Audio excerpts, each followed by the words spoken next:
ప్రార్థన చేసేవారు. మేమెంత ఏడ్చామో తనకి తెలియదు. కొన్ని విషయాలు చెప్పాం కదా, ఎందుకంటే ఎవరైనా అంతే. కాకపోతే నేను కూడా చేసిన పొరపాటు కూడా తను చెప్పాడు కదా, ఓ సావుకుని కాలరీ కొడతానన్నాను, మరి అది నాకు సాక్ష్యంగా ఉంది. అందుకే పెద్దలు ఒక మాట అంటారు, ఎంచకరా నీ పంచికే వస్తుందని. ఏంటది? ఎంచకరా నీ పంచికే వస్తుంది. అలాగే చీ అనకరా నీ సిగొట్టుకుంటుంది అంటారు. చీ అంటే ఎప్పుడైనా నీ సిగొట్టుకుంటుంది. నువ్వేది చీ అంటావో అది నిన్ను పట్టుకుంటుందట, సిగొట్టుకుంటుందట. కాబట్టి నేను ఏది చీ అన్నానో, ఏది కాదన్నానో, ఏది వద్దన్నానో అదే నన్ను పట్టుకుంది. కాబట్టి దానిలోనే నాకు నిజమైన ఆనందం దొరికింది. దేవునికి స్తోత్రం కలుగును గాక. పిల్లరా, మరి చాలా వరకు సాక్ష్యం విన్నారు. అందులో నా సాక్ష్యం కూడా కొంత చెప్పాం. గత 2-3 సంవత్సరాల కింద ఎప్పుడు ఒకసారి ఇక్కడ సాక్ష్యం చెప్పడం జరిగింది. ఈ పొందూరు, ఈ పరిసర ప్రాంతాలన్నీ కూడా నాకు చాలామంది తెలిసిన వాళ్ళు ఉన్నారు. నేను తెలిసిన వారు, నాకు తెలియని వారు, నేను వాళ్ళకి తెలిసిన వారు ఎంతోమంది ఉన్నారు. కనుక మాది కూడా ఈ లావేరు మండలమే. మా సొంతూరు కూడా లావేరు మండలమే, చిన్నరొంపు వలస. మా ఇంటి పేరు చిత్రపేట అంటారు దాన్ని. మా పెదనాన్నగారు కూడా తవిటినాయుడు గారు ప్రెసిడెంట్గా, సర్పంచ్గా చేసేవారు. కాబట్టి మేము కొన్నాళ్ళు పడవటి వెళ్ళిపోయిన తర్వాత ఈ దేవుడు మాకు దొరికాడు. ఆస్తిపాస్తులు సంపాదించలేదు కానీ మా ఆత్మను రక్షించుకొని ఈ జిల్లాకు మళ్ళీ తిరిగి రావడం జరిగింది. దేవుడి దర్శనం ద్వారా సేవ చేయడం జరుగుతుంది. కనుక ఇదేదో మాయ చేయడం, కలుపుకోవడం ఏదో కాదు. కానీ మమ్మల్ని కూడా చాలామంది అప్పుడు అనేవారు, ఇందులో కలిసిపోయేటరా, ఇందులో దిగిపోయేటరు అనేవారు. దిగిపోవడం కాదు కానీ మనందరం కలిసి కిందకి దిగిపోతాం. ఎక్కడికి? పాతాళానికి వెళ్ళిపోతాం. అలాగే కలిసిపోవడం కాదు కానీ తెలుసుకోవడం. సత్యమేవ జయితేనా అమృతం అనే సంస్కృతంలో చెప్తున్నాడు. సత్యమే జయిస్తుంది ఎప్పటికైనా, అసత్యం ఎప్పుడైనా ఓడిపోతుంది. ఏది సత్యం అంటే దేవుడే సత్యం, నిజమే సత్యము, సత్యమే నీతి. నీతిమంతుడైనటువంటి దేవుడు ఈ లోకంలో మానవులందరి కొరకు రావాలని మన పూర్వీకులందరూ కూడా భగవంతుని రమ్మని ఆహ్వానించారు. ఇప్పుడు ఇక్కడికి మేము రావడానికి గల కారణం ఎవరు పిలిచారు? ఎఫ్రాయిం గారు పిలిచారు. ఊరికిని ఎవరు రారు కదా, ఊరికిని ఎవరు రారు. భగవంతుడు కూడా ఈ లోకానికి రావడానికి ఎందరో మహానుభావులు, అంటే మనలాంటి వారు కాదులేండి, చాలా మంచివారు వాళ్ళు. ఇందాకే బాబు చెప్పాడు, భక్తి గలవారు, భగవంతుడిని వెతికిన వారు, సత్యాన్వేషకులైన వారు. సత్యాన్ని అన్వేషించిన వాడు ఎప్పుడు కూడా సత్యం ఎక్కడ దొరుకుతుందా అని వెతుకుతూ తిరుగుతూ ఉంటారు. దేనిని వారు తిరస్కరించరు కానీ ఏది మంచో తెలుసుకోవడానికి ప్రయత్నం చేస్తారు. అందుకే ఒక ఆయన చెప్పాడు, వినదగున ఎవరు చెప్పిన వినంతని వేగపడక వివరింపదగం, కడికెళ్ళ నిజము తెలిసిన మనుజుడైపో నీతిపరుడు మహిళ సుమతన్నాడు. అన్నీ వినాలి, అన్నీ చూడాలి, అందులో ఏది నిజమో తెలుసుకోవాలి. మనకి ఇర్మియా గ్రంథం 6వ అధ్యాయంలో 16వ వచనంలో ఒక మాట ఉంటుంది, చదవండి ఎవరైనా. త్వరగా నేను కొన్ని మాటలు చెప్పి నేను చేస్తాను. ఇర్మియా గ్రంథం 6వ అధ్యాయం 16వ వచనం, మార్గములన్నిటిలో నిలిచి చూడుడి, పురాతన మార్గం ఏదని అడిగి తెలుసుకోండి, మేలు కలుగు మార్గం ఏదని విచారించండి, అప్పుడు మీకు నెమ్మది కలుగుతుంది. అంతవరకు మీకు నెమ్మది దొరకదు. మనిషికి అన్నీ ఉన్నాయి కానీ ఐదోతనం లేదంటారు కదా, అన్నీ ఉన్నాయట. ఒక ఆవిడ ఉన్నదట, మా అల్లుడి నోట్లో అన్నీ ఉన్నాయేమో తినడానికి, కానీ అల్లుడి నోట్లో అంగుట్లో చెనుంది అన్నదట, అంగుట్లో చెనుందట. కాబట్టి అన్నీ ఉన్నాయి మనిషికి, కానీ ఏమి లేదంటే ప్రశాంతత లేదు, మనశ్శాంతి లేదు. ఆ మనశ్శాంతి ఎక్కడికి వెళ్ళినా దొరకదు. అందుకే యేసు ప్రభు వారు పుట్టినప్పుడు గొల్లలకు శుభవార్త చెప్పినప్పుడు దేవదూతలు చెప్పారు, ఇదిగో నేడు మీ కొరకు రక్షకుడు పుట్టి ఉన్నాడు అని చెబుతూ, ఆయన ఎవరైతే దేవదూతలు చెప్పారు, సర్వోన్నతమైన స్థలములలో దేవునికి మహిమ, భూమి మీద ఆయనకి ఇష్టమైన ప్రజలకు సమాధానము కలుగుతుందన్నాడు. ఆ శాంతిని ఇవ్వడానికి వచ్చిన శాంతి దూత, శాంతి దాత యేసుక్రీస్తే. కాబట్టి యేసుక్రీస్తు అంటే చాలా మందికి యేసు అంటే తెలియదు. యేసు అంటే మనకి ఎక్కడ తెలియదు కదా, వినపడదు కదా అంటారు. మన మధ్యన ఒక శ్లోకం దొరికింది నాకు, అందులో గురువుని గురించి ఉంది. ఆ గురువుని గురించిన శ్లోకంలో అందులో ఏసా అనుంది. ఆ ఈసను తెలుగులో చేస్తే సంస్కృత పదాన్ని యేసుక్రీస్తు వారు అసలైన గురువు అని ఉంది, అందులో అసలైన గురువు అని ఉంది. కాబట్టి అందుచేత భగవంతుని గురించి మన వాళ్ళు పూర్వీకులు, ఇప్పుడున్నటువంటి తెగ కాదులండి, ఇప్పుడున్న తెగంతా కన్నులు నెత్తికొచ్చిన తరం అని బైబిల్ చెప్తుంది. ఎక్కడికి వచ్చాడు కళ్ళు? నెత్తికి వచ్చిన తరవన్నాడు. పూర్వకాలం అలా కాదు, కానీ ఇవన్నీ కూడా ఇంత ఇది లేదు. కానీ వారు ఏదో తినడం, చేయడం, భగవంతుని ఆరాధన చేసుకోవడం, వారి పని వారు చేసుకోవడం, ఎవరి జోలు ఇది ఉండేది కాదు. ఇప్పుడు ఇలాంటి కాదు. కానీ ఆ రోజుల్లో ఉన్న మహాపురుషులు ఉండేవారు. యజ్ఞాలు, యాగాలు చేసి పూర్వం యజ్ఞం చేసేవారు. 1000 సంవత్సరాలు తపస్సు చేసేవారు కదా. ఆ తపస్సులు చేసిన వారు భగవంతుని గురించి ఇలా అడిగేవారు. యాజ్ఞవల్కుడనే ఉపనిషత్తులో యాజ్ఞవల్కుడనే ఒక ఋషి ఉన్నాడు. ఆ యాజ్ఞవల్కుడు ఋషి అన్నాడు, అసతోమా సద్గమయ తమసోమా జ్యోతిర్గమయ మృత్యోర్మా అమృతంగమయేతి అన్నాడు. అసత్యములో బ్రతుకుతున్నాను దేవా, సత్యములో నడిపించవా. తమస్సరగా మరి చీకటి పాపముల నుండి జ్ఞానం అనే వెలుగులోకి నడిపించవా అన్నాడు. మృత్యోర్మా అమృతంగమయ్యేది అన్నాడు. మృత్యువనగా చనిపోతాం. ఎప్పుడైనా చావు తప్పదు. కొంతమంది అంటారు 1000 ఏళ్ళు ఉన్న వేరు తప్పదు, 100 ఏళ్ళు ఉన్న సావు తప్పదట. 1000 ఏళ్ళు ఒక ఇంట్లో ఉన్న వేరు తప్పదట, 100 ఏళ్ళు ఉన్న చావు తప్పదట. ఎప్పుడైనా చావు తప్పదు. ఒకవేళ చావకుండా ఎవరైనా ఉంటారంటే ఎవరు చావకుండా ఉండరు. ఏ ఇంటికి కూడా చావు అనేది వెళ్ళకుండా ఉండదు. మా ఇంటికి రావద్దు పెద్ద ఇల్లు అని ఒకవేళ పెద్ద ఇంట్లో అని చెప్పినా ఆగదు, పేద ఇంట్లో అన్నా ఆగదు. దానికి ఏలాంటి తేడా పాడాలేమి లేవు. దానికి ఎవరింటికి వెళ్ళమని దేవుడు ఆర్డర్ ఇస్తే వాడింటికి వెళుతుంది. మరణం అనేది నరుడు వెంట మాటు వేసి చాటు ఉన్నది వాటమైతే కాటు వేయను, పోటీ చేయలేదు దాంతో అన్నాడు ఒక ఆయన. చెప్పండి, మరణం అంటే నేను గబగబ స్పీడ్గా వెళ్ళిపోతుంటాను కాబట్టి కొన్ని అర్థం కావు. కాబట్టి నేను చెప్తున్నా, మరణం అనేది నరుడు వెంట మాటు వేసి చాటునున్నదంటే మన వెనకాలే, మనం పుట్టేవెప్పుడో మన వెనకాల పాములా తిరుగుతానే ఉందట. దానికి వాటమయ్యే వరకు కాటేయదట. వాటమంటే అర్థం ఏంటి? ఆ భగవంతుని సెలవు లేకుండా అది ముట్టుకోవడానికి వీలు లేదట. అందుకని ఆయన సెలవయ్యే వరకు తిరుగుతుంది. ఒకవేళ కొందరు 100 సంవత్సరాలు బ్రతకవచ్చు, కొందరు 50 సంవత్సరాలు బ్రతకవచ్చు, కొందరు 50 రోజులే బ్రతకవచ్చు. అందుకని కొందరు పుట్టిన వెంటనే చనిపోవచ్చు. బయటకు వచ్చి లోకం చూసి ఒకసారి కళ్ళు తెరవకముందే వెళ్ళిపోయిన వాళ్ళు కూడా ఉంటారు. గర్భస్రావం అయిన వాళ్ళు ఎంతో మంది ఉంటారు. కాబట్టి అందుచేత ఎప్పుడు చేస్తామో, ఎక్కడ చేస్తామో, ఎలా చేస్తామో తెలియదు కనుక ప్రతి వారు చేస్తాం, ఏదో ఒక రోజు చేస్తాం. ఇక్కడికి వస్తాము, చేస్తాము, మళ్ళీ అక్కడికి వెళ్ళిపోతాం, అంతే. ఇక్కడి నుంచి వెళ్ళకుండా ఉండం. కొంతమంది అంటారు ఉట్టి కట్టుకొని ఊరు ఎగుతాం ఇట్లా అంటారు. అవును, ఎవరు ఇక్కడ ఉండిపోరు. ఎవరు కూడా ఎంత పెద్ద ఇంట్లో కానీ చిన్నింటో కానీ ఎవరు కూడా ఇక్కడ ఉండిపోవాల్సిన ఎవరు లేరు. ప్రతి వాడు వెళ్ళిపోవలసిందే. ఆ వెళ్ళిపోయే ముందు మట్టిలో కలిసిపోకముందు ఒక నిజం తెలుసుకొని చావాలి. పడవట్లో సామెత ఉంది, సచ్చేదాకా సత్యం తెలుసుకోబెట్టరు అంటారు. అందుకు సత్యం ముందు సత్యం తెలుసుకొని సావరా అంటారు. అంటే చచ్చి పోతావు కాబట్టి ఆ పోయే ముందు నిజం తెలుసుకొని వెళ్ళిపోరా అంటాడు. చాలా మంది నిజం తెలియకుండానే వెళ్ళిపోతున్నారు, అది బాధ.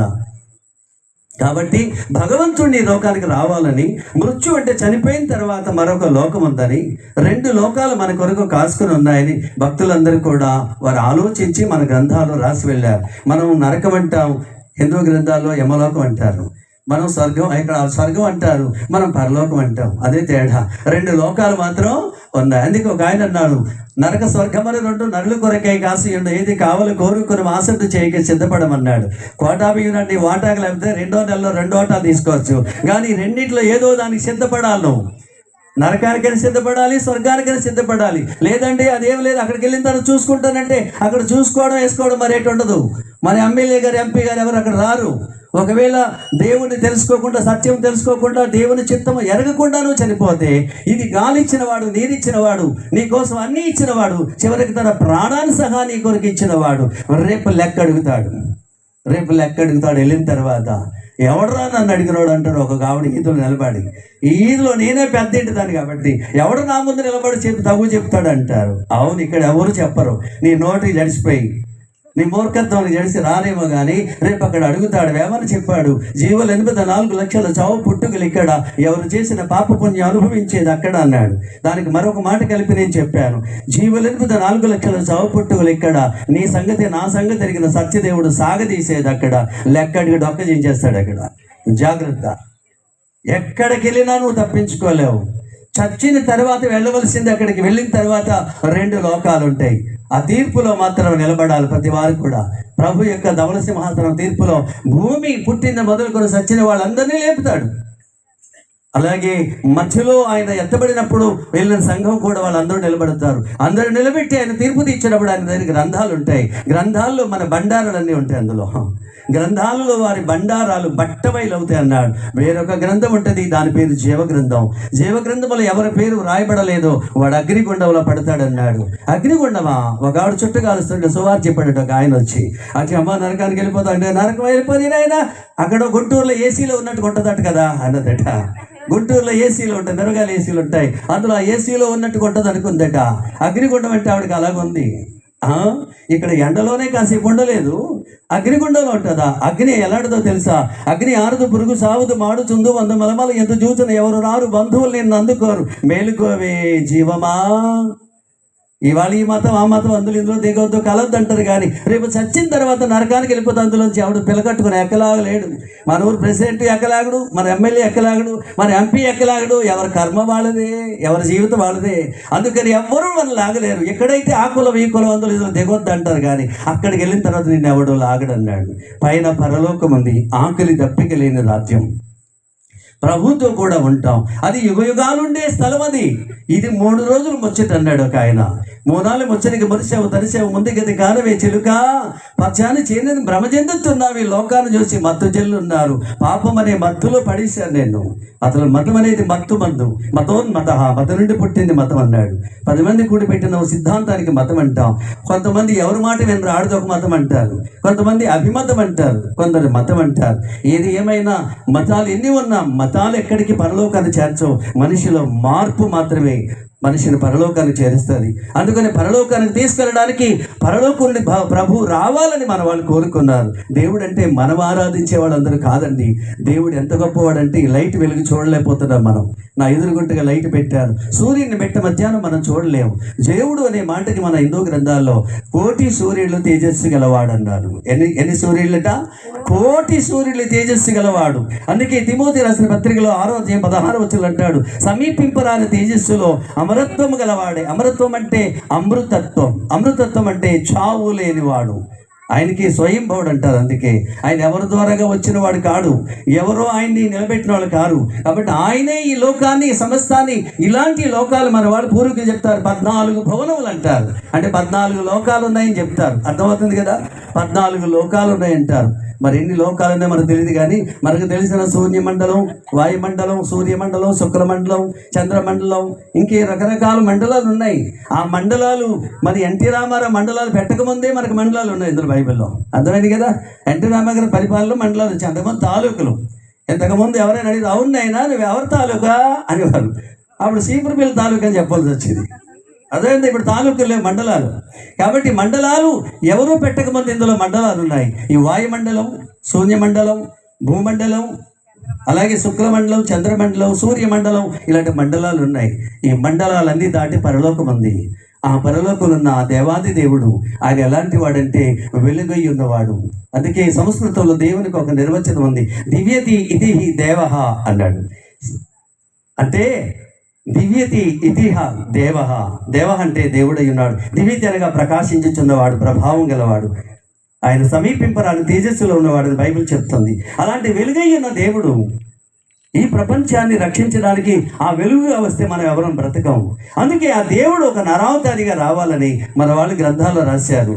గ్రంథాల్లో నపుణ్యం దాన జరిగేణ కర్మేణ పుణ్యం భవేత్తు పుణ్యం ప్రాణదానచ్చ జగత్ పుణ్యం నహి అనే ఒక శ్లోకం ఉంది. అంటే ప్రాణదానం లేకుండా ప్రపంచకాల పుణ్యం లేదు. ప్రాణదానం ఎవరు చేయాలంటే నరస్వేదం నారు ఇది నారాయణ అని గురుబాల ప్రబోధకులు అంటాడు. నర శరీరం దాల్చుకొని నరుడుగా ఈ లోకానికి అవతారం ఎత్తి భగవంతుడు రావాలి. ఆ నర శరీరం దాల్చుకుని వచ్చి ఆయన మట్టి శరీరం బలిగా పెట్టి, ఆయన అమృతత్వం గలవాడు కాబట్టి ఆయన మరణ మృత్యువును జయించి తిరిగి లేవాలి. అలాంటి అమృతత్వం కలిగిన మహాదేవుడు ఈ లోకానికి వచ్చి మట్టి శరీరం బలిగా పెట్టాలి. ఇంకో శ్లోకం చెప్తున్నాడు, తైత్తిరీయ ఆనందికుని ఉపనిషత్తులు అంటాడు. అక్కడ ఏంటంటే మట్టి దేహాన్ని దేవుడి లోకానికి పెట్టి వచ్చి, మట్టి శరీరంతో వచ్చి మట్టి దేహాన్ని కప్పిపెట్టి అమృతత్వం గలవాడు తిరిగి లేస్తాడు. అమృతత్వం గలవాడే లేవాలి. అంతేకాదు సర్వమానవులు కూడా పాపం పోవాలంటే భగవంతుని యొక్క రక్తం, పుణ్యము, దానము, బలి, యజ్ఞం చేయాలి. సామవేద తాండే మహాబ్రాహ్మణంలో ఇలాగంటాడు, సర్వమానవ పాప పరిహారం రక్త ప్రోక్షణం ఆవశ్యకం తద్రక్తం పరమాత్మేన పుణ్యదాన బలియాగం అన్నాడు. సర్వమానవులు చేసినటువంటి పాపం, ఈ పాపం ఇందాక బాబు చెప్పాడు చూసారా. ఒకప్పుడు నేను రాజమండ్రిలో ఉన్నప్పుడు పాస్టర్ గారు అన్నారు, బాబు మీరు క్యాస్ట్ ఏంటి అన్నారు. కాపులు అన్నాను నేను. కాపులైనా పాపులైనా ఆయన అన్నాడు. నాకు గొప్ప కోపం వచ్చింది అప్పుడు. కాపులైనా పాపులు అంటాడేంటి అని చెప్పేసి, పేరు గొప్ప ఊరు దిబ్బ అంటారు కదా, పేరు గొప్ప ఊరు దిబ్బ అలా చెప్పుకొని బ్రతికేస్తారు. చాలా బెంగనాడికి మెతకలేదట, మీసాలకు సంపెంగనం రాశారని చెప్పి వారు పూర్వం. కాబట్టి మనకి పెద్ద గొప్పలు చెప్పుకుంటాం, కానీ ఏ కులములోనైనా పాపము లేని కులం అంటే ఇక్కడ లేదు. ఇంకొక వేదములు చెప్తున్నాడు, జన్మనా జాయితే శూద్ర కర్మనా జాయితే జుజ వేద పాఠాన్ విప్రాణం బ్రహ్మజ్ఞానాంతు బ్రాహ్మణ అనే ఒక శ్లోకం ఉంది. దాని అర్థం ఏంటో చెప్తాను, త్వరగా వెళ్ళిపోతున్నాను కాబట్టి. జన్మ ద్వారా అందరూ శూద్రులమే అన్నాడు. శూద్రులు అంటే పాపులే, జన్మ ద్వారా పుట్టుకతో అందరూ పాపాత్ములమే. కర్మనా జాయితే ద్విజ, ద్విజ అంటే రెండవసారి జన్మించడం. రెండవసారి జన్మించడం అంటే అలా రెండవసారి ఎవరైనా జన్మించారంటే ఎవరు లేదు. యేసు ప్రభు అంటాడు, ఒక ఆయన వచ్చి అన్నాడు, అయ్యా నీవు దేవుని యొద్ద నుండి దిగి వచ్చిన వాడు అని చెప్తాడు నికోదేము. దేవుని యొద్ద నుండి దిగి వచ్చిన వాడు నీకు తెలుసు కదా, మరి నీ రాజ్యం రావాలంటే ఎలాగంటే ఒకటి కొత్తగా జన్మిస్తే కదా నా రాజ్యం రాడు. కొత్తగా జన్మించిన మా అమ్మ లేదు కదా, ఒకవేళ మా అమ్మను ఒకవేళ ఆవిడ ఇప్పుడు చచ్చిపోయింది, ఇప్పుడు నేను ముసలైపోయాను, మళ్ళీ గర్భంలోకి వెళ్ళాను కదా అని ప్రశ్నిస్తాడు. అలా కాదు, ఒకటి నీటి మూలముగా ఆత్మ మూలంగా జన్మించమన్నాడు. లోకంలో ఆ జన్మకి ఇంకోటి పెట్టుకున్నారు. అదేంటో తెలుసా, వాళ్ళకి ఒక రకమైనటువంటి ఒక్క వర్ణానికి మాత్రమే అది ఒక రకంగా ఇచ్చారు. అదేంటంటే వాళ్ళకి ఒక ఇది చేస్తే మంత్రం వల్ల, ఆ మంత్రం వల్ల వాళ్ళు ద్విజులు అవుతున్నారని చెప్తారు. ద్విజులు అంటే రెండవసారి జన్మించడం, అర్థమవుతుంది కదా. ద్విజులు అంటే రెండవసారి జన్మించడం. ఆ ప్రభువు ఈ లోకానికి వచ్చి మానవులందరి కొరకు నమ్మి బాప్తిసం పొందిన వాడు రక్షించబడతాడు, నమ్మని వానికి శిక్ష విధించబడతాడు అన్నాడు. నమ్మిన వారికి రక్షణ ఉందని చెప్పాడు. ఏం చేయాలి మనం అంటే ఏం చేయక్కర్లే, ఆయన నమ్మితే చాలు అన్నాడు. ఆయన నమ్మితే చాలు. అందుకనే అందులో ఒక శ్లోకం ఏం చెప్తారంటే, వాళ్ళకి రెండవ జన్మ వల్ల ఇలాగవుతా ఉన్నాడు. అందుకే ఇక్కడ జన్మనా జాయితే శూద్ర కర్మనా జాయితే ద్విజ వేద పాఠాంత విప్రాణం. వేద పాఠం ఎవరైతే చదువుతారో తెలుసుకుంటారో, అసలైన బ్రహ్మ సృష్టికర్త అయిన దేవుడు తెలుసుకుంటారో వారు పరలోకం చేరతారన్నాడు. ఆ పరలోకం వాళ్ళు నిజమైన బ్రాహ్మణులు అని చెప్తాడు ఇక్కడ. అసలు బ్రాహ్మణులు అంటే దానికి బ్రహ్మజ్ఞానం గలవారని చెప్తారు. కాబట్టి అందుచేత జన్మ ద్వారా అందరము పాపులమే చెప్తున్నాడు వేదం ద్వారా. అది ఈ కులము ఆ కులమని లేదు. నేను అనుకున్నాను మేము కాపులం కదా అనుకుంటే, కాపులైనా పాపులైన ఆయన అన్నాడు. కోపం వచ్చింది. కానీ తర్వాత ఏది నిజమైన బుక్ పండిట్ ఫ్రాన్సిస్ గారు రాసిందో బుక్ ఉంటుంది, అందులో చదివితే నాకు అర్థమైంది, అబ్బో మనందరం కూడా పుట్టుకతో పాపులమే. అందుకని యేసుప్రభు వచ్చింది ఎందుకొరకు వచ్చాడట, ఎందుకొరకు వచ్చాడంటే ఆయన అన్నాడు, పాపులను రక్షించుటకు క్రీస్తు యేసు లోకానికి వచ్చాడు. కాపులు కాదు, పాపులు రక్షించడానికి వచ్చాడు. ఎవరు పాపులైతే వాళ్ళు రక్షించడానికి వచ్చాడు. నాకే పాపం లేదనుకున్నవాడు ఎవడు లేడు. అందుకే బైబిల్ చాలా విషయాలు ఉన్నాయి. నీతి మేలు చేయించుండేవాడు ఎవరైనా, పాపము లేకుండా మేలు చేసినాడు ఎవడైనా ఉన్నాడా అని ప్రసంగిలో అంటాడు. పాపం చేయకుండా మేలు చేసినాడు ఎవడున్నాడా? నీతిమంతుడు లేడు, ఒక్కడు కూడా లేడంటాడు. ఒక్కడు కూడా లేడట, అందరూ పాపాత్మలే. అందుకని ఈ పాపమును పరిహరించడానికి భగవంతుడే రావాలి. సర్వమానవ పాప పరిహారార్థమై నర శరీరము దాచుకుని నరులను రక్షించడానికి భగవంతుడి లోకానికి మనుష్యుడిగా వచ్చాడు. మనము చేసుకోలేంది, మనం ఎందుకు పనికిరానిది, మనం చేసిన వాటి వల్ల మనకు పరలోకం వెళ్ళలేమని తెలిసి భగవంతుడు మనకు తండ్రి కనుక మానవులందరికీ తండ్రి. ఆయన ఎవరికి కూడా ఆయన ఎవరికి ఇంకో రకంగా ఎవరికి విరోధి కాడు. మనం ఆయనకి విరోధంగా మాట్లాడుతున్నాం, కానీ ఆయన అందరూ సమానమే అంటాడు. ఆయన వీళ్ళు వాళ్ళని ఏమి లేదు. చదువుకున్నవాడు చదువు లేనివాడు, ఉద్యోగస్తుడు ఉద్యోగం లేనివాడు, చిన్నపిల్లలు పెద్దవాళ్ళు తేడా లేకుండా, ఏ తారతమ్యం లేకుండా అందరూ పాపాత్ములు కనుక ఈ పాపులు రక్షించడానికి వచ్చాడు ఆయన. మన దగ్గర ఎందుకు తీసుకోవడానికి, మత స్థాపన కొరకు రాజ్య స్థాపన కొరకు రాలేదు. కానీ భగవంతుడు మన కొరకు ఎందుకు వచ్చాడంటే, మన వాళ్ళు ప్రార్థన చేశారు, అసత్యములో బ్రతుకుతున్న నన్ను సత్యములో నడిపించు, అజ్ఞానంలో బ్రతుకుతున్న నన్ను విజ్ఞానంలోకి నడిపించు, మృత్యు అయిన తర్వాత చనిపోయిన తర్వాత నరకానికి పోతున్న నన్ను ఆ నరకము తప్పించి మోక్షపురానికి చేర్చు. ఓ పరమాత్ముడా నీవు రావాలి, నీవు మాకు కావాలి అని భగవంతుడు రమ్మంటే వచ్చాడు తప్ప ఊరికనే రాలేదు. అది కూడా ఎలా రావాలో, ఎక్కడికి రావాలో, ఎవరి గర్భాన్ని పుట్టాలో అది ముందు చెప్పొచ్చాడు. మనలాగా ఏదో రాలేదు, తల్లిదండ్రుల కలయికలోనే పుట్టలేదు. ఆయన పరిశుద్ధాత్మ ద్వారా ఈ లోకానికి వచ్చాడు. ఆయన బెత్లెహేంలో పుడతానని చెప్పాడు.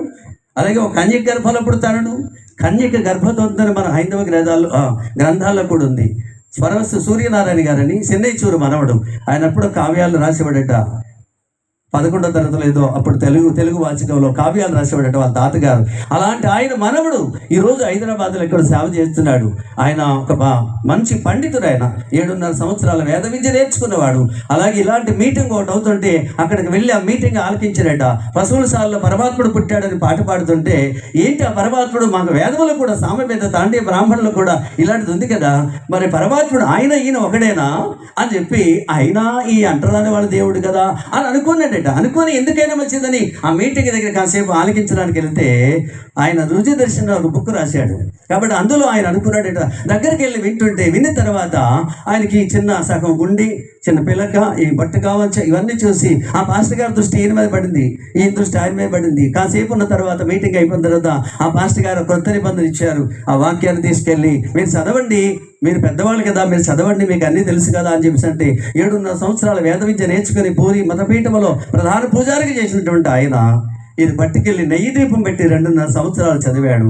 అందులో చదివినప్పుడు అందులో సామవేదములో ఒక శ్లోకం ఇలాగుంది: వివ్యా గుప్తార మహాకవి ఆదదిన కుర్యంతే అవ్యాయాన పర్యతాసీన్ అనే ఒక శ్లోకం ఉంది. దాని అర్థం ఏంటంటే, వివ్యా గోప్తారం అంటే గోవులు, అంటే గోవుల సాల్లో, పశువుల సాల్లో పరమాత్ముడి లోకంలో ఒక కన్య గర్భంలో పుడతాడని అందులో రాయబడింది. మరి ఇందులో కూడా అలాగే చెప్తున్నాడు. మరి ఆ పరమాత్ముడు యేసు ఒక్కరేనా అని చెప్పి ఇంకా ముందుకు చదివితే ఆయన యోహాను సువార్త అంటాడు, నాలో పాపం ఉండదని మీలో ఏ ఒక్కరైనా రుజువు చేయగలరా అన్నాడు.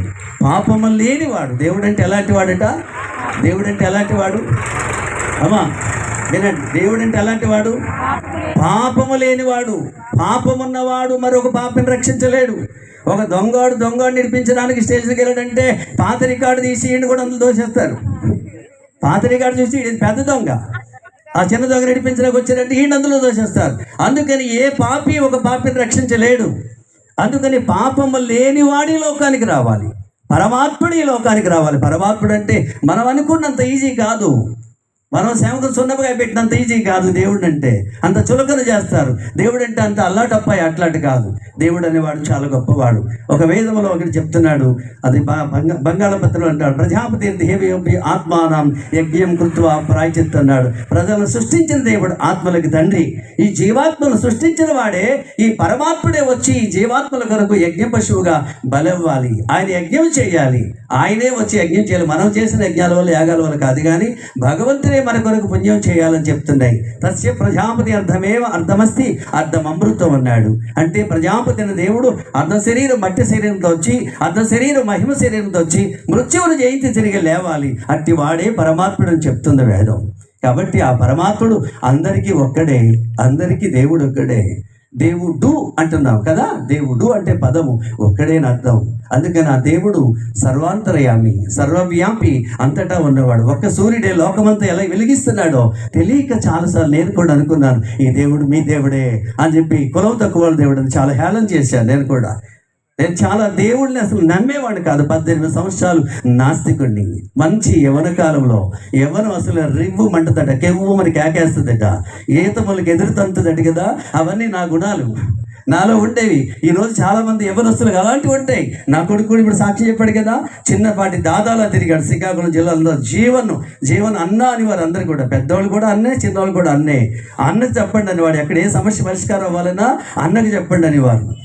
అన్న తెలుసుకోవడానికి కూడా 23వ సంవత్సరంలో తెలుసుకున్నాడు ఆఖరికి. అర్థమైంది కదా. కాబట్టి అందుచేత ఎవరు కూడా తక్కువ తిన్న వాళ్ళు ఎవరం కాదు, అందరం అలాంటి వాళ్ళమే. కానీ దేవుడు పట్టుకుంటే ఎవరైనా మారవలసిందే.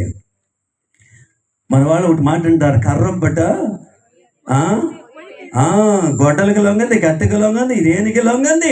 అగ్గిలో పెట్టిగాని వెళ్తే దగ్గరికి వచ్చిన తర్వాత అగ్గి బాగా వేడెక్కితే ఆ 2 పలవలు దగ్గరికి వచ్చి మీకు ఆ దండం అని పోయి దండం పెడతాడు. అలాగే దేవుడి దగ్గర ఎవడైనా లొంగవలసిందే ఎప్పటికైనా ఏదో ఒక రోజు.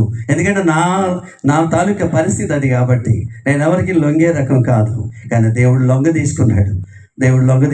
కాబట్టి అందుచేత నేను ఏ పాస్టర్ గారిని కాళ్ళు కొడుతున్నాను, అలాంటి పరిస్థితి సిచ్యువేషన్ నా ఇంట్లో పెట్టాడు. నిత్యము ఆ పాస్టర్ గారు గుర్తొస్తున్నారు నాకు, నిత్యము పాస్టర్ గారు గుర్తొస్తున్నారు, దేవుడు గుర్తొస్తున్నాడు. ఎంత పొగరుండేదో నాకు తెలుసు కదా. నాకు తెలుసు, మీకు తెలియదు. కానీ ఆ పొగరంతా దించాడు. ఆ పొగరు కన్నులు నెత్తికొచ్చిన తరం అని చెప్పానే. అందుకని కుర్రతనంలో వయసులో ఉన్నప్పుడు కొన్నిసార్లు మనకి ఎవరు అడిగినడు లేనప్పుడు మన ఇష్టానుసారంగా రాలిపోతాం. కానీ అందుకే కొంతమంది పిల్లలు రాలిపోతుంటే కొంతమంది ఈదులో ముసలు అంటారు, ఓ నాయన ఉండరా, భూమి మీద రోకలుచుకోరా, ఎందుకురా రాలుబాటు, పెంకి పేలిపోదాం అని తిడతారు. నీ పెంకు పేలిపోనంటే ఏదో రోజు చచ్చిపోతే పెంకు ఆ కర్ర మీద కాల్చినప్పుడు పటేల్మని పేలుతుంది. అప్పుడు వరకు కొంతమంది పొగరు తగ్గదట. అర్థమైందా? కాబట్టి అలాంటి పొగరు ఉంటుంది. ఆ పొగరు పనికి రాదు. ఎందుకంటే అది ఎక్కడికంటే శ్మశానం వరకే పనికి వస్తుంది. కానీ తర్వాత అక్కడ నిత్య నరకంలోకి వెళ్ళి అక్కడ అగ్ని ఆరదు, పురుగు సావదు. ఆరదు అగ్ని ఆరదు, నరకాగ్ని గుండం బారదు, అది కడ తేరదు. అగ్ని ఆరదు, ఆత్మ చావదు, మాడు చుందు అందు మలమల, ఎందు చూచిన ఎవరు రారు, బంధువులు నిన్నందుకోరు. మేలుకో జీవా మేలుకో, నిదురేల ఇంకా మేలుకో జీవా మేలుకో. కొంతమంది భక్తులు పరమాత్మలో లీనమైపోయి ఇలాంటి పాటలు పాడుకుంటే మరికొంతమంది భక్తులు ఎలాగుంటారంటే వాళ్ళకి ఏ భక్తి ఉండదు. పొద్దుల్లో పని చేయడం, కష్టపడి తినడం, ఆ భజన చేసిన వాళ్ళు కూడా తిడుతూ ఉంటారు. ఎందుకు అలా రాలిపోతారు, ఊరికే గొండ అయిపోతారు. పొద్దుల్లో కష్టపడరు, ఎక్కడో తిరిగి చూడకూడదా అంటే ఎవడో కుర్రాడు కొంచెం కొన్ని కుర్రోళ్ళు అంటాడు, ఏ తాతను పడుకోరా, ఏడా అదేదో పని చేస్తారు నీకెందుకురా అంటే, చచ్చిపోయిన తర్వాత ఏదో స్వర్గం ఉందాడు కదా, అది ఉందట అంతే. ఎవడన్నా అవుతాడు రా, ఈ మట్టిలో కలిసిపోతుంది, గాలిలోకి కలిసిపోద్ది, ఏ మా దానికి ఎందుకు అలాగే ఎగురుతారు అని చెప్పేసి అంటాడు ఒక ముసలాడు. అర్థమైంది కదా? అప్పుడు కొంతమంది తెలిసిన వాళ్ళు ఏమిటంటే అలాగా అనుకొని నమ్ముతారు. కానీ కొంతమంది తెలివైన వాళ్ళు నమ్మరు. ఎందుకంటే ఈ రెండు లోకాలు మన కొరకి ఉన్నాయి. గాలిలో కలిసిపోద్దట, మట్టిలో కలిసిపోద్దట, అంతేనట, ఇంకేం లేదట. అంతే అయితే ఈ సంతానికి ఎందుకు, మనకి ఇంత బాధ ఎందుకు, ఇదంతా ఖర్చులు ఎందుకు? కాబట్టి దీని తర్వాత పెద్ద చిక్కు ఉంది. చిన్నప్పుడు మా అమ్మమ్మ అనేది ఏంటంటే, ముందుంది ముసళ్ళ పండుగ ఆగురా అనేది, ముందుంది ముసళ్ళ పండుగ అనేది. అలాగే ముందుంది, మనం చచ్చిపోతే తెలుస్తుంది. తర్వాత చచ్చిపోతాం మనం. ఇక్కడ చచ్చినోడు వేరు, అక్కడ పోయినోడు వేరు. ఒకడు శరీరం, ఒకడు పోయినోడు ఆత్మ. వాళ్ళిద్దరు విడిపోవడమే, పడిపోవడం, చచ్చిపోవడం. ఒకడు మీ యజమాని ఏడమంటే చచ్చిపోనాడండి అంటారు. చచ్చాడంటే ఒక మాటతో బాగుంది. చచ్చాడు అనరు, చచ్చిపోయాడండి అని. మరి చచ్చినోడు ఎవరు, పోయినాడు ఎవరంటే పోయినాడు ఇంకొకడు. కొంతమంది భలే యవనస్తులు భలే ఏడుస్తారు. వెనకాలలో ఉండి భర్త చచ్చిపోతే వాళ్ళ బాధ ఏంటంటే, నాకు పిల్ల లేదు, జల్ల లేదు, పెద్ద ఆస్తి లేదు, ఇంక నిన్ను వదిలేసి వెళ్ళలేదు, ఇంకోటి పెళ్లి చేసుకోండి, నా బాధ ఏట్రా అని ఆ మీద పడిపోయి నా దారి ఏడు చెప్పు అని ఏడుస్తారు. నిజంగా అది ప్రేమ కాసుమా, నన్ను ఎందుకు మధ్యలో చంపేశావురా పనికి మాలాడేలాగా అని చెప్పి ఆడటం. అది ఆ ఏడిసినప్పుడు పొరపాటున ఆడి కళ్ళు తేరి ఇలా కళ్ళు చూసి మరెందుకు వచ్చి అన్నాడు అనుకోండి, వెళ్తారా? అమ్మ నేను రాను. ఒకవేళ కళ్ళు తెరిచి వచ్చేమన్నాడు అనుకోండి, వెళ్ళిపో నేను రానంటది. మరి ఎందుకు ఏడుస్తారంటే, లోకం మెప్పు కొరకు ఏడుస్తారంటే, లోకం మెప్పు కొరకు ఏడుస్తారు. నిజంగా అది ఏడుపు కాదు. చచ్చిపోతామని తెలుసు కానీ ఎక్కడికి పోతున్నావు కొన్నిసార్లు తెలియదు. అందుకే ఎవరు ఈయన ఆయన ఘంటసాల అన్నాడు, ఏ నిమిషానికి ఏమి జరుగునో ఎవరు. హరిశ్చంద్రుడు ఎవరు అన్నాడంట, ఊరునో అడవినో ఉదక మధ్యంబునో. ఊర్లో చేస్తే పాలు వస్తారు, అడవిలో చేస్తే ఏ గోతులోకి వెళ్ళి నీళ్ళు తాగుతావు. ఉదకం అంటే నీరు దొరకని ఎడారి స్థలంలో చేస్తామేమో, అదే దిక్కుమాల్చావంటారు. ఎంత బయటికి బతికాడు, రైతర్గా చచ్చిపోయాడు అంటారు. ఇంటి ముందు చేస్తే ఎవరైనా పాలు వస్తుంది, ఇంటర్గా చేస్తే ఎవరో తెలుస్తుంది. అందుకని ఎంత బ్రతికేవన్నది కాదు, ఎలాంటి బ్రతికేవన్నది ఈ లోకంలో. నిజ దేవుణ్ణి తెలుసుకొని, సత్యం తెలుసుకొని, నీ కొరకు ఆయన లోకానికి వచ్చి చేయవలసిందంతా ఒకసారి చేశాడు. ఇక్కడ హెబ్రీ పత్రిక 9:27 అంటారు, మనుషులందరూ ఒక్కసారే చేస్తారు. రోజు చేస్తారు ఎవరైనా? కొంతమంది చేస్తున్న వాళ్ళు ఉన్నారు. కొంతమంది రోజు ఫుల్ తాగి వస్తాడు, ఇంటికి బతికి తేడు కదా, తాగి వచ్చే ఏమేమి ఎలా పడతా పెడతా, రోజు చచ్చినోడికి ఎవడ ఏడుస్తాడు వదినా అంటారా? అంటే ఈ ఇంట్లో మనిషి రోజు చేస్తాడట, ఆడు రోజుకో దండ పెడుతుంటారు. అలాగే రోజు చావరు కానీ అలాగ అంటారు బాధకి. కాబట్టి ఇక్కడ అంటున్నారు, ఏమంటారంటే చూడండి, అక్కడ మనుషులందరూ ఒక్కసారి మరణిస్తారు, అటు తరువాత తీర్పు ఉందన్నారు. ఏముంది అక్కడ? తీర్పు ఉంది. తీర్పు లేకపోతే గొడవ లేదు మనకి. మనోడు అన్నాడు గాలిలో కలిసిపోదు, మట్టి మట్టిలో కలిసిపోద్ది అన్నాడు. గాలిలో కలిసిపోదు, మట్టి మాత్రం వాడు చెప్పిన దానిలో ఒకటి నిజం ఉంది. ఈ మట్టిని తీసుకెళ్ళి మనం పారేసినా మట్టిలో కలుస్తుంది, పాతేసినా మట్టిలో కలుస్తుంది, కాల్ చేసినా బూడిదైపోయి మట్టిలో కలుస్తుంది. లేదా ఏ సొరచేప సముద్రంలో పడిపోయి తినేసినా ఆ చేపను మనం తినేస్తే మన ద్వారా బహిర్భూములకు మళ్ళీ వెళ్ళిపోయి అక్కడ మట్టిలో కలిసిపోద్ది. ఎలాగెళ్ళినా మట్టిలోనే కలుస్తుంది. కానీ గాలిని చూశారు, ఇది మామూలు గాలి కాదు. ఒకవేళ మామూలు గాలి అయితే ఇంటికో సైకిల్ పంప్ పెట్టుకొని సచిన వాళ్ళందరికీ గాలి కొట్టుకుందాం, ఏ గొడవ లేకపోతే బంతుల్లా తూలిపోతురాడు మళ్ళీ. అలాంటి గాలి కాదు ఇది, ప్రకృతి సంబంధమైన గాలి కాదు, భగవంతుల నుంచి వచ్చిన ఊపిరి ఉంది. ఇది జీవాత్మ, అది పరమాత్మ. పరమాత్మ అంటారు. ప్రతి వాడు పడుకునేటప్పుడు అంటాడు పరమాత్మ అని పడుకుంటాడు. అంటే పరమాత్మ నుంచి వచ్చిన జీవాత్మ ఎక్కడుంది, నీ ఉనికి ఎక్కడో నీకు తెలుసు, నీ ఆత్మకు తెలుసు. నిన్ను పంపిన వాడు పరమాత్ముడని, ఆ పరమాత్ముడి దగ్గర లెక్క ఉందని, అడుగుతాడని. రేపిచ్చిన గాలి, నీరు, వెలుగు, పిల్ల, జల్ల, భూములు, పుట్టలు అన్నీ నీవు కాదు, ఎవడు తాతగారి కాదు. ఈ కొండలన్నీ రాళ్ళు కరిగించుకొని, రాగి తీసుకొని, బంగారం చేసుకొని, ఇదంతా సంపాదించుకొని ఆఖరికి అంతా సంపాదించి మళ్ళీ ఎక్కడ పెడుతున్నాడు తెలుసా? ఎందులోని తీసి అందులో విడిచి వెళ్ళిపోతున్నాడు. అది బాధ. కోడ పెడుతున్నాడు, పెద్ద ఇల్లు కట్టుకుంటున్నాడు, పెద్ద ఇల్లు కట్టేసి అక్కడ వదిలేసి వెళ్ళిపోతున్నాడు. ఆ ఇల్లు కట్టి ఏమైనా అక్కడ ఉంటాడా? ఒకవేళ ఇంట్లో సావనిస్తారా? 3 రోజులు సస్తాడు అనుక వాక్ చేసేస్తారు. ఆ బయట సీట్ చచ్చిపోతే మళ్ళీ ఇల్లు వదిలేదు. అందుకని మనిషి జీవితం ఎలాగొంటుందంటే ఎంత సంపాదించిన, అందుకు ఒక ఆయన ఎంత ఆర్జించిన పొట్ట కూటికే నరుడా, ఎంత బలిసిన వల్ల కాటికే, అంతూ తెలియక నరులు చింతాలు మునిగెదరు. ఇదంతా నాదే నాదే నాదే, ఈ ఊరు నాదే, ఎవడరా ఇక్కడ అని అంటాడు కదా.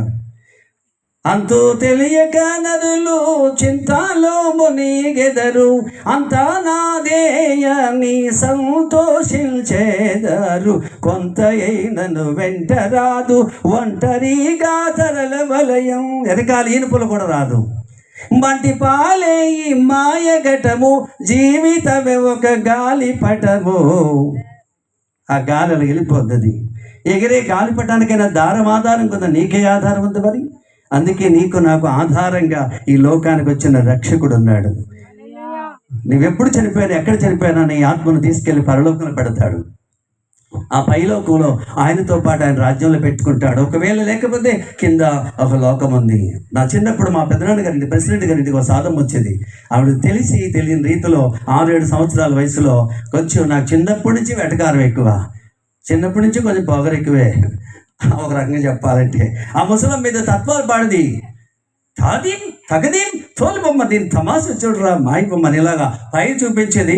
తాదీం కింద తగదీం తోలి బొమ్మ, దీన్ని తమాసు చూడరా మాయి పని. నేను కూడా దాదీం దాదీం అలాంటి వాడిని ఎక్కిరించేవాడిని, ఎవరినైనా ఎక్కిరించేవాడు. నేను బాగా వెటకారం చేసేవాడిని. ఆ ముసలమ్మ అన్నది నా వైపు చూసి తాదీం తగదీం తోలి బొమ్మ, దీన్ని తమాసు చూడరా మాయి బొమ్మ. ఇవాళ ఇంట్లో రేపు మంటిలా కుర్ర కొంక అన్నది. నాకు తెలియదు అప్పుడు కుర్ర కొంక అంటే, నన్నే కుర్ర కొంక అన్నది. అంటే నేను అన్న మాటలు కోపం వచ్చింది. నాకు ఇప్పుడు అది పనికి వస్తుంది అన్నమాట. ఓహో, అప్పుడు మా అమ్మగారు చెప్పింది అంతా కూడా నా కోసమే అనుకున్నాను, అందరి కోసం కూడా ఉంది. పైన పరలోకం ఉంది, కింద పాతాళం ఉంది, ఈ మధ్యనున్న భూలోకంలో తోలు బొమ్మలు అట్లా ఆడిస్తున్నాడు. మన పిలకలన్నీ ఆయన చేతిలో ఉన్నాయి. పిలకట్టుకొని పలకరిస్తానంటారు కొంతమంది, చూసారా? ఏదైనా గొడవ పిలకట్టుకొని పలకరించగలదే అంటారు. అవును, ఆ పిలకలు అట్టుకునేవాడు అప్పుడు ఉన్నాడు. మన పిలకలన్నీ ఆయన చేతిలో ఉన్నాయి, మనం తోలు బొమ్మలు మాత్రమే. ఎక్కడ కూర్చోమంటాడు కూర్చోవాలి, ఎప్పుడు పడుకోమంటాడు పడుకోవాలి, ఎక్కడ చచ్చిపోమంటాడు చచ్చిపోవాలి. మా ఇంటికి ఆడే చస్తాను అంటాకు లేదు. విమానంలో వెళ్ళినా చచ్చిపోవాలి, హెలికాప్టర్లో చచ్చిపోవాలి, చెట్లోని పడేం చావాలి, బండి కింద పడేం చావాలి. ఎక్కడ సావు ఉందో నీకు తెలియదు, ఎప్పుడు చస్తావో నీకు తెలియదు. ఈరోజు చచ్చిపోతాడు, ఇంట్లో బయట వెళ్తామా? వెళ్ళం కదా. వాళ్ళ అమ్మ ఈరోజు ఇంట్లో ఉంటే చచ్చిపోతున్నారు, ఆ రోడ్డు మీద వెళ్ళాలి, అక్కడికి వెళ్ళాలి. ఆడు సావు అక్కడ ఉంది, ఆడ సావు అక్కడ ఉంది. మనం అనుకుంటాం, కొంతమంది ఎగిరి చచ్చిపోయారు అనుకోండి, ఏం సావు వచ్చిందర్రా, ఏం సావు వచ్చింది, మంచి సావు వచ్చింది అంటారు. కొంతమంది బాగా మంచం మీద మూలుగుతుంటే ఈ దిక్కుమారుడు చచ్చాడు కాదు, షేర్లా మమ్మల్ని తినేస్తానంటే ఆడికేనయ్యం. భగవంతుని వేడుకోవడానికి చేసిన తప్పులన్నీ పాపాలన్నీ ఒప్పుకోవడానికి కొంత అవకాశం దొరికింది. వీడు పడాలుగా ఎగిరి చచ్చిపోతాడు. ఎగిరి చచ్చిపోతే ఏం సావు వచ్చిందర్రా, ఉన్నాను ఆడి బొర మీద ఈడి బొర మీద చెయ్యి వేసుకుని అద్దురాలు తీసేసి అడ్డమైన దారులలో తిరిగి అందరు సొమ్ము తిన్నాడు. కానీ అయినా చచ్చిపోయినప్పుడు ఏం సావు చచ్చాడు, ఎలాంటి సావు వచ్చిందంట. ఎక్కడ చచ్చిపోయాడు కానీ అక్కడ ఊరుకుంటాడు ఆయన, అడగడం మానేస్తాడా? అక్కడ అడుగుతాడు. అర్థమైంది కదా? అందుకని అక్కడికి వెళ్ళే ముందు, ఇక్కడ చావక ముందు సత్యాన్ని తెలుసుకొని, ఆ సత్యమైనటువంటి దేవుడి లోకానికి వచ్చాడు. నేనే మార్గము, నేనే సత్యము, నేనే జీవము, నా ద్వారా తప్ప ఎవరు తండ్రి వద్దకు రాలేదన్నాడు. పరలోకానికి తీసుకెళ్ళడానికి పరిశుద్ధాత్మ ద్వారా ఈ లోకానికి కన్యక గర్భంలో పుట్టి బెత్లెహేంలో పుట్టాడు. ఆయన పుడతాడని చెప్పాడు. కన్యక గర్భంలో పుడతాడన్నాడు. ఆయన 33 సంవత్సరాలు జీవించి అడ్డుగో కర్ర నిలువుగో కర్ర సిలువలో చనిపోయి ఆయన 3వ దినాలు లేచాడు. ఈరోజు ప్రపంచమంతటా కూడా ఏ సమాధి కూడా ఎవరితో లేదు, కానీ ఆయన సమాధి ఖాళీగా ఉంది. దేవునికి స్తోత్రం కలుగును గాక. అందుకే ఈరోజు ఆయన శకం అనేది ఆయన పేరుని క్రీస్తు శకం, క్రీస్తుకు పూర్వం వచ్చింది. అంతేకాదు ఆదివారం సెలవు దినముగా వచ్చింది ఆయన పేరిట. ఇవన్నీ కూడా చరిత్రలో లగ్న సత్యాలు, ఎవరు కాదనలేని సత్యాలు ఇవన్నీ కూడా. కొంతమంది ఇష్టం లేక ఏదో చెప్తున్నారు, ఏదో అంటుంటారు, ఏదో అంటారు, కానీ వాళ్ళ అంతరాత్మ వాళ్ళు చెప్తుంది, వాళ్ళ అంతరాత్మ వాళ్ళకి బోధిస్తుంది. బయటికి దమాయించిన లోన మాత్రం గుమాయిస్తూ ఉంటుంది, లోన గుమాయిస్తూ ఉంటుంది, బయటికి దమాయించిన. కాబట్టి మనుషులందరూ ఒకే దేవుని పిల్లలు, అందరి కొరకు ప్రాణదానం చేశాడు ఆయన. అందులో జాతి కులమత భేదాలు ఆయనకి లేవు, కానీ మనందరం పెట్టుకున్నాం ఈ కులమత భేదాలన్నీ కూడా, హెచ్చు తగ్గులన్నీ. ఆయన అందరినీ ప్రేమిస్తున్నాడు, అందరికీ సువార్త అందాలి, అటు తర్వాత ఈ లోకం అంతం అయిపోద్ది అన్నాడు. కాబట్టి ఆ లోకం అంతం అవ్వకముందు నీ పంతాన్ని పక్కన పెట్టి ఆయన పంచం చేరితే, ఒక ఆయన అన్నాడు, ఎంచుకో మంచితనము నీ మధ్యన ఎంచుకో, మంచిని ఎంచి దాని పంచని పడి ఉండమన్నాడు. మంచిని ఎంచుకొని దాని పంచని పడి ఉండమన్నాడు. ఆ మంచి ఏమిటంటే యేసు ప్రభు వారు మన కొరకు చేసిన గొప్ప త్యాగం, యజ్ఞం. ఆయన మహాయజ్ఞం చేశాడు, మన కొరకు ప్రాణదానం చేశాడు. అందుకని మన ఋగ్వేదంలో కూడా 10వ మండలం 121 సూక్తం అంటే అధ్యాయం అంటారు కదా, అలా సూక్తం. రుక్ అంటే మంత్రం. 2వ రుక్కులో అక్కడ ఒక చక్కని మంత్రం ఉంది. అక్కడ షద్వారా శృంగత్రయో అన్యపాదాద్వే శీర్షే సప్తహస్తాసు త్రిదాభదో వృషభారారావాతే మహాదేవో మధ్యాగం అవివేశ అన్నాడు. దాని అర్థం ఏమిటంటే, షత్వార్ అంటే చతుర్ అనగా 4, చతురు అనగా 4, త్రియో అనగా 3, 4 కాళ్ళు చేతుల్లో 3 మేకులతో కొట్టబడతాడు ఆ పరమాత్ముడని అందులో రాయబడ్డదట ఋగ్వేదములో 10వ మండలం 121 సూక్తం 2వ రుక్కులో. కాబట్టి గొల్లపల్లి యేసురత్నం గారు రాసిన బుక్లో దీని రిఫరెన్స్ కూడా ఇచ్చాడు. కాబట్టి అందుచేత ప్రియులారా, ఆ 4 కాళ్ళు చేతుల్లో 3 మేకులతో కొట్టబడాలి. శీర్షే సప్తహస్తాసు, శీర్ష అంటే శిరస్సు, సంస్కృత పదాలు అవి. శిరస్సు మీద 7 ముండ్లు కలిగి, సప్త అంటే 7 ముండ్లు కలిగిన ముళ్ళ కిరీటం పెట్టబడి ఆ పరమాత్ముడు ఒక గొర్రె పిల్లగా వధించబడతాడు. ఈ లోకానికి వస్తే మహాదేవో మత్యాగం అవేశ అంటే మహాదేవుడు మట్టి శరీరాన్ని బలిగా పెట్టి మృత్యువును జయించుతాడు. ఆ పరమాత్ముడి లోకానికి రావాలని చెప్తున్నాయి గ్రంథాలన్నీ కూడా. ఇవన్నీ ఒకసారి చదవండి. ఎద్దు ఊర్లో గొంతులో కట్టమన్నప్పుడు ఒకడన్నాడు, పనుల సైడ్ ఉంటుండే దున్నపోతు ఈయన దోణ కట్టరంటే ఆ దున్నపోతు దగ్గరికి వెళ్ళి సరికి పళ్ళు రాలదనిసింది, నేనేంతన గేదేంతదని. కాబట్టి ఎవరు ఏదో చెప్తే నమ్మడం కాదు, కానీ మనం వ్యక్తిగతంగా గ్రంథాలు చదివి వాటిలో ఉన్న సారాంశం ఏంటో తెలుసుకోవడానికి ప్రయత్నం చేస్తే, నేను నమ్మని నన్ను ఎలా నమ్మించాడు దేవుడు అంటే, నేను అన్నీ చదువుతాను. ఇప్పటికి కూడా నా ఇంటిలో 3 భగవద్గీతలు ఉన్నాయి. 2 చిన్నవి, 1 భగవద్గీత యథాతథం అని ఉంది. సంస్కృత పదాలు కూడా అందులో అర్థం ఉంటుంది. అవన్నీ చదువుతాను నేను. అన్ని గ్రంథాలు నేను నా దగ్గర ఉంచుకోండి. ఎంతో చెప్పాను కదా, ఎవరేం చెప్పినా నేను వింటాను, అందులో ఏదో మంచిగా తీసుకుంటాను. అర్థమైందా? వింటాను, తీసుకుంటాను నాకు కావలసిన దాన్ని. సంతలోకి వెళ్ళి సరుకులు కొన్నట్టుగా పుచ్చిపోయిన అంకాలు వేసుకో కదా, పుచ్చిపోయిన అంకాలు వేసుకో, నీకు నచ్చిందే తీసుకుంటావు. అలా ఏది మంచో ఏది చెడ్డో దాన్ని ఎంచుకునేటటువంటి ఆ స్వార్థ్యం లేక ఆ స్వాతంత్ర్యం దేవుడు ఇచ్చాడు. ఏదో ఒకటి ఎందులో పడితే నలుగురు ఏదైతే అది చేస్తానంటూ కాదు, నీకు నీవుగా వ్యక్తిగతంగా ఆలోచించు. ఇది ఎవరినో ఇందులో కలిపేయడానికో దించేయడానికో మేము రాలేదు. మాకు తెలిసిన సత్యాన్ని ఇక్కడ మీకు తెలియచేస్తున్నాం. ఏదో బుడబుక్కలోడు పాట పడితే పూర్వం సంచులు గోను సంచులు పేర్లు పట్టుకొని వెళ్ళి కూర్చుండే వాళ్ళు, కానీ ఈరోజు అంతకంటే శ్రేష్టమైన మాటలు దేవుడు ఈ గ్రామానికి అందిస్తున్నాడు. కనుక ఈ సత్యాన్ని ఆలస్యం చేయకండి, నిర్లక్ష్యం చేయకండి. సత్యం ఏదో తెలుసుకోవడానికి ప్రయత్నం చేయండి. సత్యాన్ని వేసుకులైన వారు ప్రతి వారు కూడా ఆలోచించగలుగుతారు. కాబట్టి భగవంతుడిని నమ్మండి. ఈ లోకంలో అన్ని రకాలుగా మనకి ఎన్ని రకాలుగా ఉన్నా ఇదంతా విడిచిపెట్టి వెళ్ళిపోవాలి తప్పదు. మన పిలకలు ఇందాక చెప్పినట్టుగా ఆయన చేతుల్లో ఉన్నాయి. ఒక ఆయన ఇలా పాట పాడుతున్నాడు, నేను ముగిస్తున్నా. పచ్చాని చేలోని భ్రమజంది తిరిగి మై మరచి ఉన్న వెచిలుక, ఆ యేసు నామమును ఆత్మలో ధ్యానించి అజ్ఞాన మొదలవే చిలుక, నీవు విజ్ఞానము పొందు చిలుక. ఈ స్థలము నాదని ఆ స్థలము నాదని, ఈ మేడ నాదని ఆ మేడ నాదని, ఈ ఊరు నాదని ఆ ఊరు నాదని మురిసి తిరిగిదివే చిలుక. దేవుడిచ్చిన స్థలం 3 మూళ్ళ జన వల్లకాడులో దేవుడిచ్చిన స్థలం 3 మూళ్ళ జాన అది నీకు నిచ్చివే చిలుక. తలకాయి నొప్పొచ్చి జ్వరము నీకు వస్తేను డాక్టర్లు వస్తారు, నాడులే చూస్తారు, మందులే వేస్తారు, పర్వాలేదు అంటారు చిలుక. ఆ యేసు సెలవైతే రమ్మని పిలిస్తే రాను బొమ్మనగలవ చిలుక, నేను రాను బొమ్మనగలవ చిలుక. డాక్టర్ గారు వస్తారు, నాడు చూస్తారు, పర్వాలేదని ఇంటికి వెళ్ళిపోతారు సెల్దానికి, ఈయన వాళ్ళకాడికి వెళ్ళిపోతాడు, సెల్దానికి వెళ్ళిపోతాడు, అంతే తేడా. ఆ యేసు సెలవైతే అట్లు చనిపోతేనే మోసేది 4 వెంబడి 10 మంది, నిప్పులే చుట్టాలు కట్టెలే బంధువులు. భగవంతుడు సెలవైతే నువ్వు వెళ్ళిపోతే నిప్పులే చుట్టాలు కట్టెలే బంధువులు, ఈ భాగాలు బంధువులు ఎవరు రారు. అటింకి వస్తారు, కౌరు కంపు కొట్టేస్తారు, సాగులో డబ్బులు ఇచ్చేసి మంది ఇచ్చేసి, మరి మీరు కాల్చుకుంటూ రా వెళ్ళిపోతాం, వీడికి మాకు రుణం తీరిపోయింది వెళ్ళిపోయింది పాత్ర కలిసి అంటారు, అంతేనే. ఆ యేసు సెలవైతే అట్లు చనిపోతేనే మోసేది 4 వెంబడి 10 మంది, నిప్పులే చుట్టాలు కట్టెలే బంధువులు. చివర అంటారు, చివర కూర్చుంటారు, వాసనే అంటారు చిలుక. ఆ యేసు సెలవైతే రమ్మని పిలిస్తే రాను బొమ్మనగలవ చిలుక. చిలుక నీ పిలకాయ చేతిలో ఉందే అన్నాడు.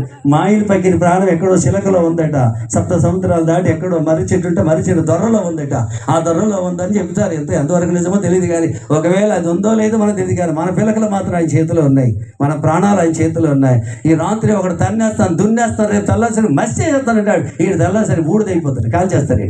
అది బాధ. ఏ మందు తాగి చేస్తారు, ఈయన కాల్ చేస్తారు, ఎవడు తిరిగి లేకుండా కాల్ చేస్తారు. కాబట్టి ఎవడు ఏమీ చేయలేడు, ఎవరి చేతులు ఏమి లేదు, మాటలే ప్రగల్భాలు తప్ప ఏమీ చేసింది లేదు. అందుకని మన ప్రగల్భాలు పక్కన పెట్టి, పగలు పంతాలు పక్కన పెట్టి సత్యం తెలుసుకుంటే, సత్యమేవ జయితే నానృతం, సత్యమే జయిస్తుంది, సత్యం మిమ్మల్ని స్వతంత్రులుగా పరలోకానికి తీసుకొని వెళ్తుంది. దేవదేవుడి మాటలు దీవించును గాక. ఆమేన్.